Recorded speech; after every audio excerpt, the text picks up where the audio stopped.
तो मैं आपको चैनल को धन्यवाद दूं और नमस्कार कि आप ऐसे एक तुच्छ आदमी को आपने समय दिया। सबसे पहले मेरा नाम अमरिंदर कुमार सिंह है। जेपी सेनानी सफल क्रांति मोर्चा बिहार के अध्यक्ष हैं, राष्ट्रीय वरिष्ठ नागरिक का जिला का संयोजक है और शहीद सुखदेव सिंह समन्वय समिति जो मेरे पिताजी कांग्रेस सुखदेव सिंह उनका मैं जिला सेक्रेटरी हूँ और शिक्षक नेता हूँ। मैं विश्व लेवल के महापुरुष की जयंती मनाता हूँ, न जात पर न पात पर न किसी पार्टी के बात पर। मैं विश्व के वैसे महापुरुष मनाता हूँ जो अपने अपने राज्य में, देश में, गांव में, समाज में अच्छे कार्य किए, उनके लिए मैं मनाता हूँ। और कमोबेश कोई महीना नहीं है कि 2, 4, 5, 6, 7, 8, 9, 10, 20 तक भी हो जाता है। मैं आज डॉक्टर फखरुद्दीन अली अहमद जो भारत के 5वें राष्ट्रपति और मुस्लिम के द्वितीय राष्ट्रपति का आज 120वीं जयंती है। शहीद सुखदेव सिंह समन्वय समिति कार्यालय सुखदेव सभागार सर्वोदय नगर में हर वर्ष की भांति इस वर्ष भी इनका मैं जयंती मना रहा हूँ। ऐसे तो मैं कोई ऐसे महापुरुष नहीं है जिनका नहीं मनाता हूँ। उदाहरण स्वरूप परसों सुखदेव का जन्मदिन है, क्रांतिकारी सुखदेव का, उस शहीद स्तर पर मनाया जाएगा। बेगूसराय कोई से हस्ती नहीं है जिनको मैं फोन करूंगा आएंगे। लोग की पता नहीं लगता कि कौन दल में कौन जात में। मैं किसी जयंती मनाता हूं तो मैं कोई पार्टी विशेष नहीं मनाता हूं, न जात पर, न पात पर, न किसी पार्टी के बात पर। वैसे महापुरुष के विचारों के बात पर, जिस महापुरुष ने समाज में अच्छे कार्य किए उनको मैं जीवनी दर्शाता हूँ। इतना ही कहकर मैं किसी पार्टी से भी बिलोंग करते हैं? मैं अभी तो तत्काल कोई पार्टी से नहीं कर रहा हूँ। जेपी सेनानी सफल क्रांति मोर्चा जो 74 से जेपी आंदोलन कांग्रेस के खिलाफ जो लड़ा था और देश में आजादी संघर्ष किया और कांग्रेस हटा के बना, उसका मैं भी जिला प्रदेश का अध्यक्ष हूँ।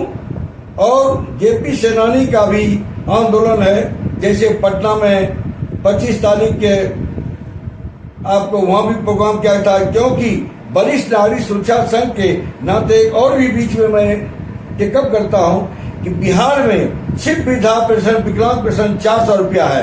कोई राज्य में 2000, 3000 तक वृद्धा पेंशन 4000 है और यहाँ मात्र 400 रुपया, वो भी 6 महीना मिलता, आधा इधर आधा उधर, बाकी मेरे साथ हूँ। मैं इसका आंदोलन कर रहा हूँ और आपको मैं यह आश्वासन कर दूं, आश्वस्त कर दूं, 2 से 3 महीना के अंदर में कम से कम 2000 रुपया ये वृद्धा पेंशन, विकलांग पेंशन दिया जाएगा। क्योंकि 25 तारीख पटना में आपको मैं प्रदर्शन किया था वरिष्ठ नागरिक संघ से, इसमें 1000 रुपये पर मुख्यमंत्री से बातचीत हुई, मेरे शिष्टमंडल गए थे और हम 2000 पर गए हैं। संभवतः फिर देखिए 18 तारीख पटना में है और 27 तारीख जंतर मंतर दिल्ली में भारत लेवल पर जेपी सेनानी और अनेक माने जेपी सेनानी के संगठन और दल जो हों सबका प्रोग्राम जंतर मंतर में है। और लगता है कि 2 महीना के अंदर में हर हालत में 2000 सरकार को रुपया वृद्धा पेंशन देना पड़ेगा।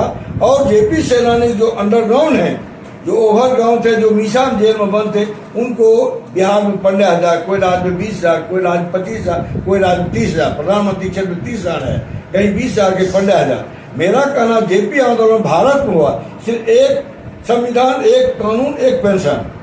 इसलिए जेपी सेनानी को 25,000 रुपया दिया जाए और जो अंडरग्राउंड है उनको 20,000 हर हालत में उनको रुपया दिया जाए। वो मर गए तो उनके बाल बच्चा को उनको पत्री न दिया जाए, क्योंकि जो मिशा में बंद थे, अंडरग्राउंड आंदोलन नहीं करता, आंदोलन सक्सेस नहीं होता। इसीलिए इसके लिए मैं आवाज उठा रहा हूँ। इसके लिए मैं सरकार का विरोध भी करना पड़ेगा, मैं विरोध करके आंदोलन करता रहूंगा।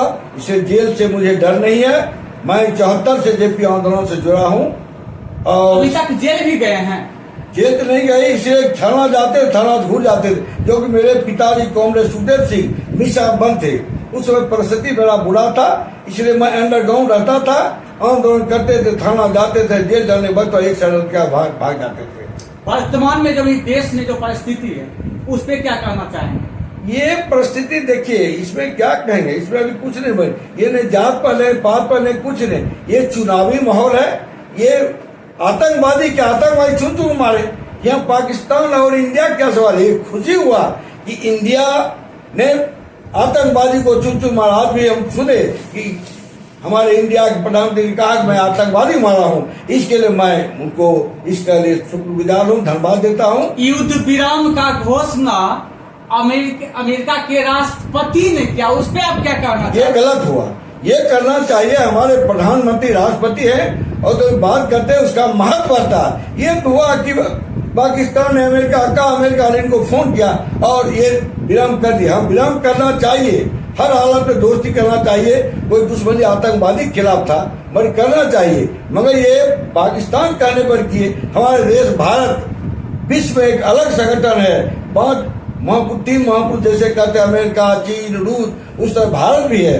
ये समर्थन जिनको देना समर्थन देते, मगर ये कहने पर तुरंत समझौता के लिए ये हमको अच्छा नहीं लगा। आपको क्या लगता है इसमें क्या हो सकता है कि अमेरिका कहीं धमकी दिया है, क्या वैसा कुछ?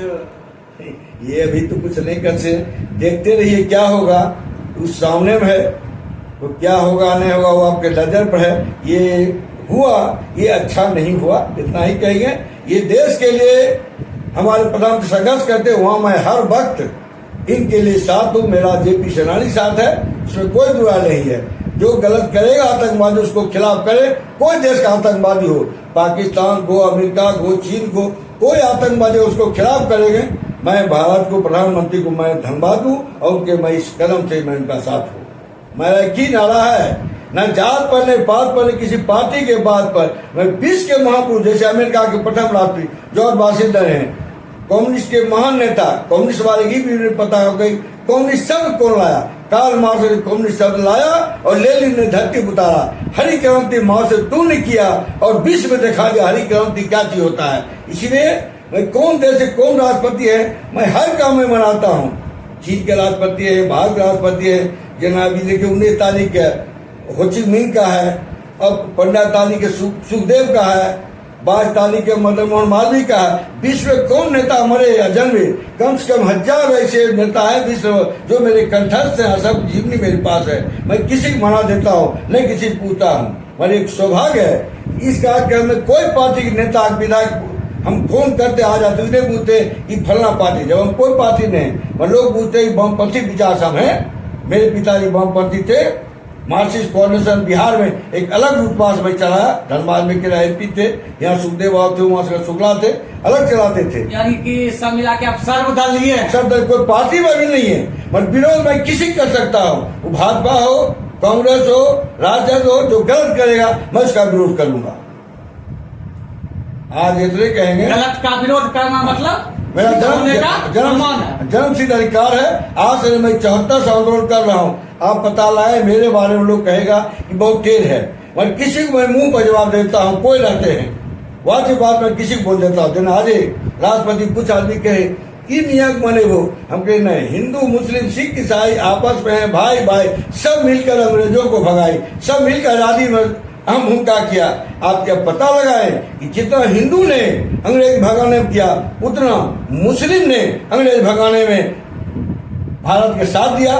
इसलिए मैं इसी सवाल पर आज फखरुद्दीन आलम अहमद जी का 120वीं जयंती के रूप में शहीद सुखदेव सभागार में मना रहे। आप आए हैं इसलिए आपको मैं धन्यवाद दूं और आगे जो विशेष कार्यक्रम एक ही साधारण कर दिए, फिर विशेष रूप से होगा तो मैं आपको आमंत्रित करूंगा, जिसमें बेगूसराय कोई से हस्ती नहीं जिनको मैं नहीं बुलाता हूँ, वहाँ जाते वो भी देखना है। तो 15 तारीख आप सही स्तर पर आइए 9 बजे, वहाँ सुखदेव कर रहे हैं, देखिए आलोक बाबू है, फलना है, मेयर है, मेयर जिसको बोलाएंगे वो आएंगे। अवश्य आएंगे सर। चलिए बहुत बहुत धन्यवाद और आगे फिर हम आपको मिलते हैं दूसरे कड़ी में। अभी हम आपको मिलवा रहे हैं जेपी सेनानी के जिला अध्यक्ष जी से, क्योंकि आप तो जो सामने में दिख रहे हैं ये जेपी सेनानी के जिला अध्यक्ष भी हैं और बेगूसराय के अधिवक्ता भी हैं और समाज सेवी भी हैं। तो सबसे पहले सर आप अपना शुभ नाम बता दीजिए। मेरा नाम राजेंद्र महतो, अधिवक्ता, निवास है मेरा पुखरिया मथुरा। आज यहाँ पे क्या कार्यक्रम था सर? आज अहमद साहब का जन्मदिन है और बहुत बड़े समाज सेवी थे। राष्ट्रपति का पद बहुत बड़ा होता है, प्रधानमंत्री का भी शपथग्रहण वही कराते हैं।